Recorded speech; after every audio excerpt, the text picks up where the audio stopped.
शहाणपणाची भूमिका घेऊन त्यांनी राष्ट्रमाता मासाहेब जिजाऊंच्या या पवित्र ठिकाणाचं विकास करणं गरजेचं आहे आणि त्यांनी करावा ही आमची त्यांना विनंती आहे. तुम्ही दिल्लीला जाणार आहे, दिल्लीला तुम्ही आंदोलन करणार आहे, काय तयारी सुरू आहे?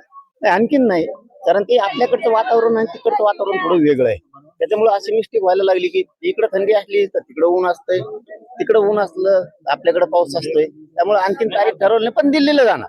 देशातला सगळा मराठा एकत्र एकत्रीकरणाचा वारा सुरू आहे. ठाकरे म्हणते झाले भाऊ झाले, काहीच मिळ नाही लागत. कोण कोणाच्या पॅन्डॉल मध्ये उभा आहे ती, कोण कोणाचा विरोधक आहे काय, फक्त यांनी शेतकरी मारला. यांना निवडून यायचंय, मोठं व्हायचंय. त्यामुळं लोकांनी शहाणं होणं गरजेचं आहे. आपली शक्ती आपल्या विरोधात वापरायची नाही. म्हणून मी हमेशा मराठा समाजाच्या सगळ्या बांधवांना पण सांगतो, आपली शक्ती आपल्यात वापरू नका. कुणी आपल्यावर काय बोलत असलं तर त्याला बिनधास्त बोलून द्या, परंतु आपण उत्तर देऊ नका. त्याचं कारण असं की आपली शक्ती आपल्याला वायाला घालायची नाही. आणि मराठ्यांनी याच बरोबर एकही लक्षात ठेवलं पाहिजे, आरक्षणाला आपल्या समाजाला विरोध कुणी केला त्याला आपलं मत जे असतं किंवा सहकार्य जे असतं ते करायचं नाही. चळवळीत कोण काम करतं याच्याकडे सुद्धा लक्ष ठेवलं पाहिजे. नसतं लोक हसतात नंतर. आपल्या माणसाला केलं पाहिजे. समाजाला विरोध करणारा, समाजाच्या लेकराच्या आरक्षण विरोधात करणाऱ्याला कधीही आपण सहकार्य केलं नाही पाहिजे. त्याची जागा त्याला दाखवली पाहिजे. या मताचं मी आहे आणि ते समाज करेल सुद्धा.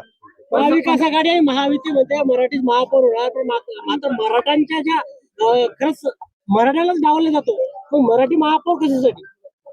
नाही, आता ती काय ती जत्रा आहे आणि त्या जत्रात त्यांना काय सुचत नाही. त्यामुळे काय कुणी झालं आणि काय झालं तर आमच्यात काय परिवर्तन होणार आहे का? एखादा अधिकारी त्यांच्या लेकरा बाळांना केंद्रीय कॉलेज मिळणार आहे का? गोरगरीब मराठी आहेत त्यांना शिक्षणात नोकरीत आरक्षण मिळणार आहे का? याचं उत्तर नाहीये. आमच्या गोरगरिबांना न्याय दिला जाणार, कर्जमाफी केली जाणार आहे का? याचं उत्तर नाहीये. त्यामुळे आपणच शहाणपणाच्या भूमिकेत यायचं.